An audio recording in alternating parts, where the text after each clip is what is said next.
ಇವತ್ತು ರೋಸ್ ಡೇಗೆ ರೋಸ್ ಕೊಡಿಸ್ತಾನೆ ಅಂತ ಅನ್ಕೊಂಡ್ರೆ ರೋಸ್ ಗಿಡನೇ ಕೊಡಿಸಿದಾನೆ. So hi hello insta fam, ನನ್ನ ಮಿನಿ ಬ್ಲಾಗ್ಗೆ ಸ್ವಾಗತ ಸುಸ್ವಾಗತ. ಬೆಳಿಗ್ಗೆ ಎದ್ದ ತಕ್ಷಣನೇ ಲಕ್ಷ ಜೊತೆ ಆಟಾಡಿ ಆಮೇಲೆ ಹೇರ್ ಕಟ್ ಮಾಡಿಸ್ಕೊಳ್ತೀನಿ ಅಂತ ಅಂದ್ಬಿಟ್ಟು ಸಲೂನ್ ಹೊರಟ. ಆಮೇಲೆ ಅವನಿಗೆ ಬಾಯ್ ಅಂದ್ಬಿಟ್ಟು ಒಳಗ್ ಬಂದ್ವಿ. ಆಮೇಲೆ ಸ್ವಲ್ಪ ಹೊತ್ತು ಮೂವಿ ನೋಡ್ಬಿಟ್ಟು ಆಮೇಲೆ ಮಲ್ಕೊಂಡೆ. ಆಮೇಲೆ ಎದ್ದ ತಕ್ಷಣನೇ ಅದೇ ಟೈಮ್ಗೆ ಇವನ್ ಕೂಡ ಬಂದ ಮನೆಗೆ. ನನಗೆ ಹುಷಾರಿಲ್ಲ ಅಂದ್ಬಿಟ್ಟು ಬಾ ಹಾಸ್ಪಿಟಲ್ಗೆ ಸ್ವಲ್ಪ ಹೋಗ್ಬಿಟ್ಟು ಬರೋಣ ಅಂತ ಅಂದ್ಬಿಟ್ಟು ಬೇರೆ ಎಲ್ಲೋ ಜಾಗದಲ್ಲಿ ನಿಲ್ಲಿಸ್ದ. ನೋಡಿದ್ರೆ ರೋಸ್ ಕೊಡೋದಕ್ಕೆ ಅಂತ. ಆಮೇಲೆ ರೋಸ್ ಕೊಡಿಸ್ತಾನೆ ಅಂತ ಅಂದ್ಬಿಟ್ಟು ರೋಸ್ ಗಿಡನೇ ಕೊಡಿಸ್ದ. ಆಮೇಲೆ ಮತ್ತೆ ಮನೆಗೆ ರಿಟರ್ನ್ ಬಂದ್ಬಿಟ್ಟು ಆ ಗಿಡನ ಅಮ್ಮನಿಗೆ ತೋರಿಸಿ ಕೇಳ್ದೆ ಹೇಗಿದೆ ಅಂತ. ನಮ್ಮೂರಿಗೆ ಗಿಲ್ಲಿ ಬಂದಿದ್ದಂತ ಅವ್ನು ನೋಡಕ್ ಕರ್ಕೊಂಡು ಹೋಗ್ತಾನೆ ಅಂತ ಅನ್ಕೊಂಡ್ರೆ ಮಲ್ಕೊಂಡಿದ್ದಾನೆ.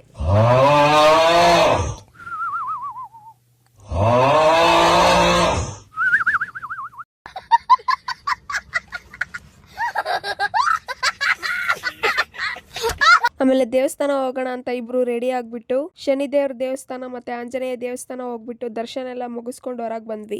ಆಮೇಲೆ ಮನೆಗೆ ಐಟಮ್ಸ್ ಬೇಕು ಅಂತ ಐಟಮ್ಸ್ ಎಲ್ಲ ತಗೊಬಂದ್ಬಿಟ್ಟು ಆಮೇಲೆ ಮತ್ತೆ ಮನೆಗೆ ರಿಟರ್ನ್ ಬಂದ್ವಿ. ಆಮೇಲೆ ಹೊಟ್ಟೆ ಹಸಿತಿದೆ ಅಂತ ಅಂದ್ಬಿಟ್ಟು ಇಬ್ರು ಬೇಜಾರಾಗಿ ಕುತ್ಕೊಂಡ್ಬಿಟ್ಟಿದ್ವಿ. ಆಮೇಲೆ ಲಕ್ಷ ಜೊತೆ ಆಟಾಡ್ಕೊಂಡು ಈ ವ್ಲಾಗ್ನ ಎಂಡ್ ಮಾಡ್ತಾ ಇದ್ದೀನಿ. Love you till then, take care, bye bye.